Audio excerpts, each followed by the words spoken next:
हमारे जीवन में जितने भी पदार्थों का, जितने भी वस्तुओं का हम प्रयोग करते हैं, खाद्य अन्न के रूप में या जो भी हम ग्रहण करते हैं, यदि उचित मात्रा में और सही ढंग से हम प्रयोग करें तो निश्चित रूप से वह हमारे लिए औषधि है। औषधीय गुणों से भरपूर है हर पदार्थ। आवश्यकता है उन पदार्थों को औषधि के रूप में, सही रूप में प्रयोग करने की। तो आज हम आपको बताने जा रहे हैं जो बहुत ही प्रसिद्ध है हमारे देश के अंदर, और जिस तरह से ये हमारा देश कृषि प्रधान देश है, यहाँ पर कृषि का कार्य बहुत ही महत्वपूर्ण है। उसमें जो किसानों के द्वारा उगाया जाता है उन पदार्थों में यह भी एक प्रमुख वस्तु है जिसको हम बोलते हैं सरसों।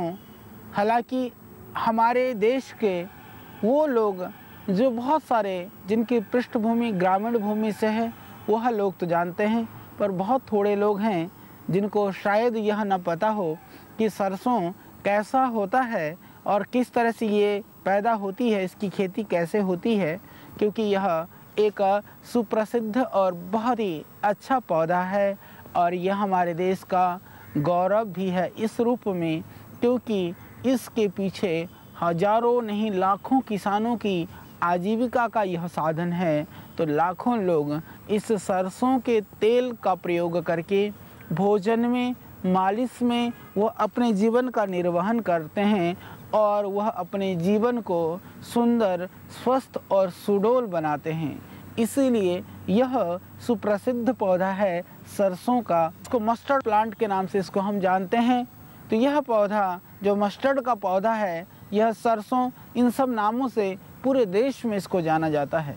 तो यह बहुत ही अच्छा है यह सरसों का यह पौधा, क्योंकि इस पौधे को हमने भोजन के रूप में, खाद्यान्न के रूप में तो जाना है। खाद्यान्न के रूप में तो हम इसको प्रयोग करते ही हैं सरसों के तेल का, परंतु आज हम कुछ इसके औषधीय गुणों के संदर्भ में, सरसों का यह पौधा न सिर्फ एक भोजन का अंग है, अपितु यह पौधा एक औषधीय गुणों से भरपूर है।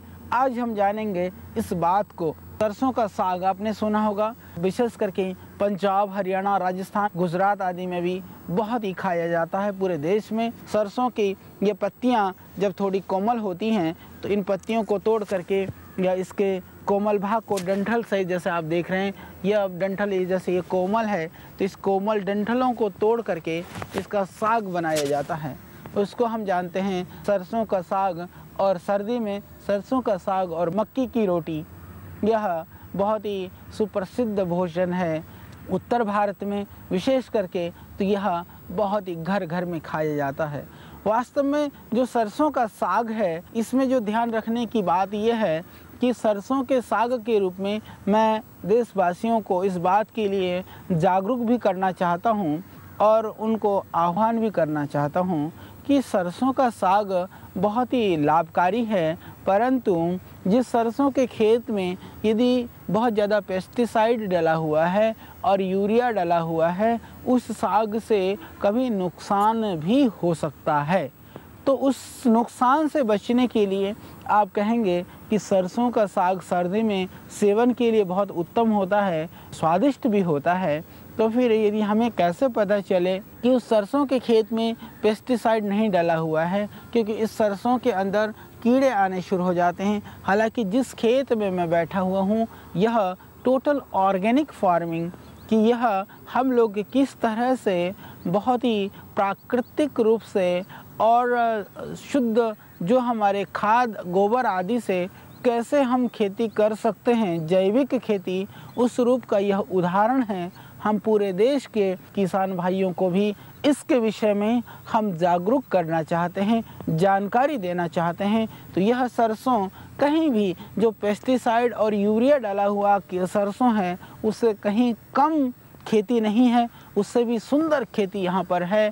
और दूसरी बात आप देखेंगे चाहे किसी भी एक एक पौधे को आप देखिए, अभी प्रातः काल की ओस इस सरसों पे पड़ी हुई है, देखने में बहुत ही सुंदर लग रही है। पर ओस के बूंदों को छोड़ करके इस सरसों के अंदर आप देखते हैं किसी भी तरह के कोई कृमि या कोई जीवाणु इसके अंदर नहीं है, इसके फूल में, पत्तियों में कहीं भी नहीं है। बहुत ही साफ सुथरा यह सरसों का पौधा है।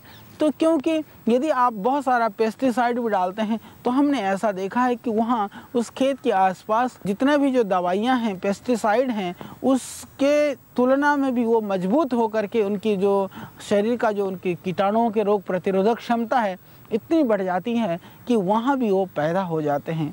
इसीलिए हम पेस्टिसाइड डाल करके जहरीले इन दवाइयों को छिड़क करके हम अपनी भूमि को जहरीली कर लेते हैं, उस खाद्यान्न को हम जहरीला बना लेते हैं।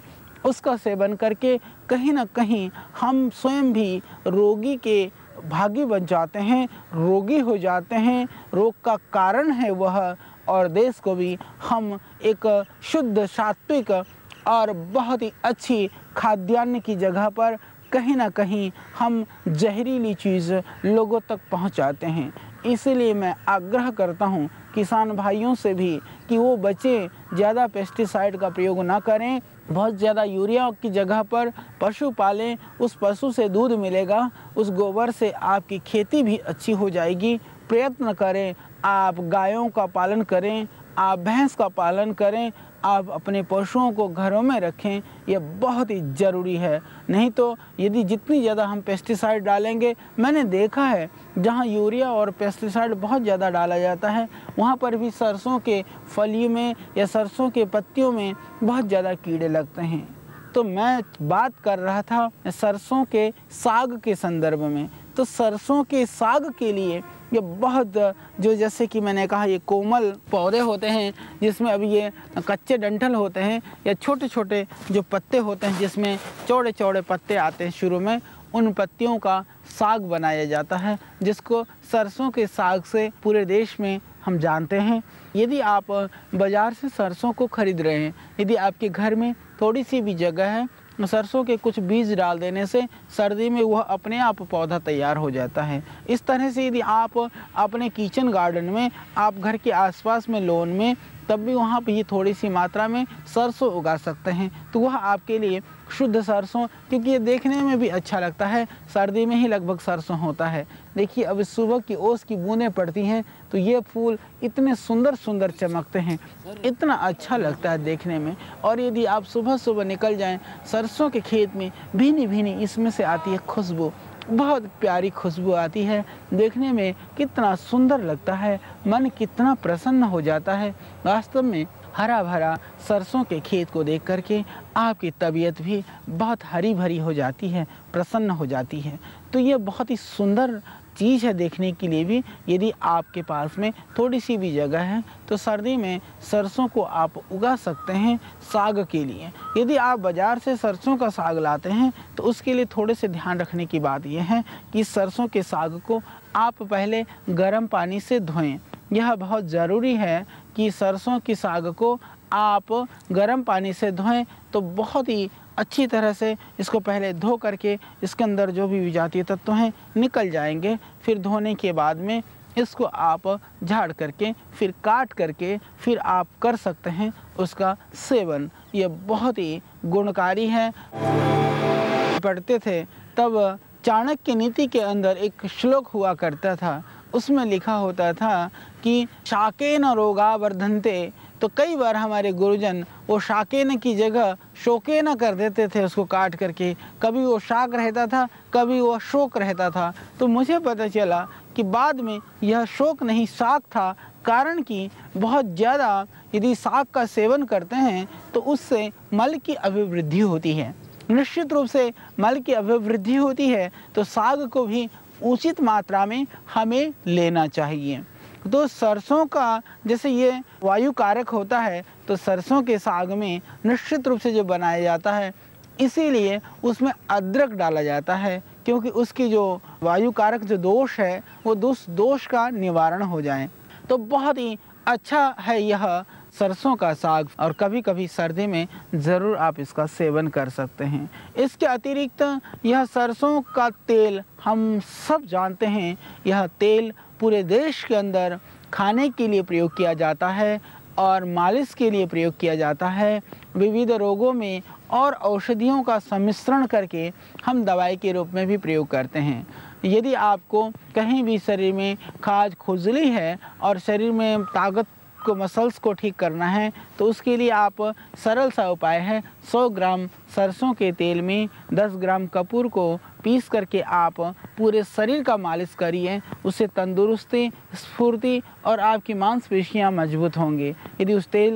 यदि आप मालिश करते हैं बालों के लिए तो उससे आपके बाल भी सरसों के तेल से कपूर मिला के मालिश करने से तुरंत झड़ने बंद हो जाएंगे। हालांकि बाज़ार के अंदर सरसों के तेल के अंदर भी मिलावट है, यह तो आप सुनिश्चित करें कि जो तेल आप प्रयोग कर रहे हैं वह शुद्ध सरसों का होना चाहिए। वो शुद्ध सरसों का तेल का यदि आप प्रयोग करते हैं तो निश्चित रूप से आपको भरपूर लाभ मिलेगा।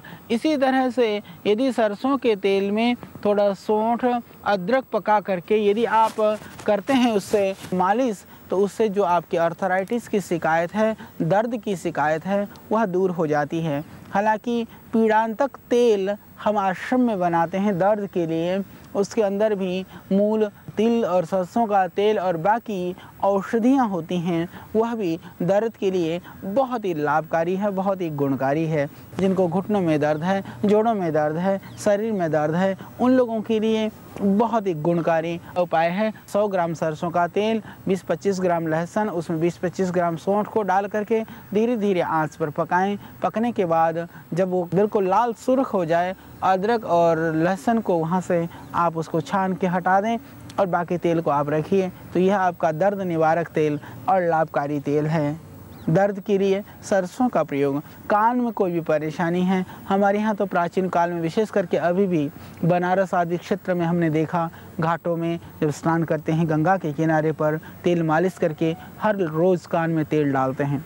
बाद में मॉडर्न चिकित्सा में ऐसा कहा जाने लगा कान में तेल डालना नुकसानदायक है, परंतु मैं निश्चित रूप से कह सकता हूँ कि कर्णपूरण की जो व्यवस्था है, कान में तेल डालने की व्यवस्था है, हमारी संस्कृति की बहुत प्राचीन परिपाटी है। और पुराने ज़माने में बुढ़ापे में भी लोग बहरे नहीं होते थे, आज बहरापन बढ़ रहा है। मैं समझता हूँ कि यदि सरसों का तेल नियमित रूप से कान में डाला जाए तो जो कान की व्याधि है, कान की जो इन्फेक्शन है, दूसरी जो बीमारियाँ हैं, उससे भी आप बच सकते हैं और बुढ़ापे में भी आपके कान बिल्कुल, आपकी जो श्रवण शक्ति है सलामत रहेगी। उसके लिए आप सरसों का प्रयोग करिए।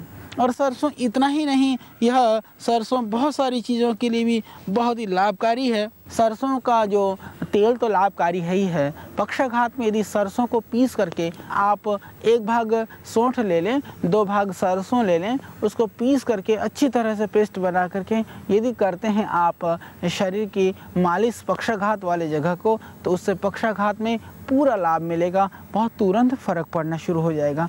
सिर्फ सौंठ और सरसों इसको इतना बारीक पीस लें कपड़छन करके, उसकी आप करें मालिश, बहुत ही लाभकारी है। सरसों का खल हम जानते हैं, जिनको दर्द है तो सरसों का खल भी यदि आप डाल करके बिनौला, सरसों का खल और बाकी सौंठ, अजवाइन, सिंधा नमक इसको उबाल करके यदि आप सिकाई करते हैं, उससे भी पूरा लाभ होगा। और यह जो खल है वह पशुओं के लिए बहुत ही लाभकारी है, बहुत ही दुधारू है। और खल यदि थोड़ा सा डाल दें खेत में तो बहुत ही ऑर्गेनिक काम करता है। आप पौधों के अंदर थोड़ा सा खल भिगो करके आप डाल दीजिए, किसी भी पेस्टिसाइड की ज़रूरत नहीं है, वो आप देखेंगे पौधे कितने जल्दी बढ़ना शुरू हो जाते हैं। ये बहुत ही लाभकारी है। और जिनको फील पाँव, जो एलिफेंट लैग होता है, फील पाँव वालों को भी यदि सरसों का तेल और गोमूत्र मिला करके मालिश कर दें तो उससे आप देखेंगे कि उनकी जो फील पाँव की जो बड़े हुए पैर हैं, मोटे मोटे पैर हैं, या हाइड्रोसिल अंडकोश बढ़ा हुआ है, उसमें भी सरसों का तेल और गोमूत्र मिला करके मालिश करने से पूरा लाभ होता है। तो ये बहुत ही लाभकारी है। जो कमज़ोर बच्चे हैं उनको भी थोड़ा सा सरसों का तेल में यदि संभव हो केसर पीस करके, यदि संभव नहीं है तो सिर्फ कपूर मिला करके भी मालिश कर सकते हैं। तो विविध रोगों में विविध पदार्थों को मिला करके मालिश करने से शरीर निरोग होता है, हृष्ट पुष्ट होता है, बाहर की बीमारियां दूर होती हैं। तेल के सेवन से भी यह आपको देता है ताकत, डाइजेशन सिस्टम के लिए ठीक है, आपकी जीवन शक्ति को बढ़ाने के लिए ठीक है और यह सरसों आपको भरपूर लाभ देता है। आपके जीवन के लिए यह सरसों सिर्फ एक खाद्यान्न नहीं है, यह सरसों वास्तव में एक औषधीय गुणों से भरपूर यह औषधीय पौधा है। आज से निश्चित रूप से मैं जहाँ समझ सकता हूँ कि पूरे देशवासी, हालांकि सरसों के गुण से हम परिचित थे, फिर भी हम औषधि के रूप में सरसों का प्रयोग ज़रूर शुरू करेंगे। इन्हीं कामनाओं के साथ कल फिर हम आपके लिए एक और औषधीय पौधे के संदर्भ में ढेर सारी जानकारी लेकर होंगे आपके बीच। तब तक के लिए आप दीजिए हमें विदा।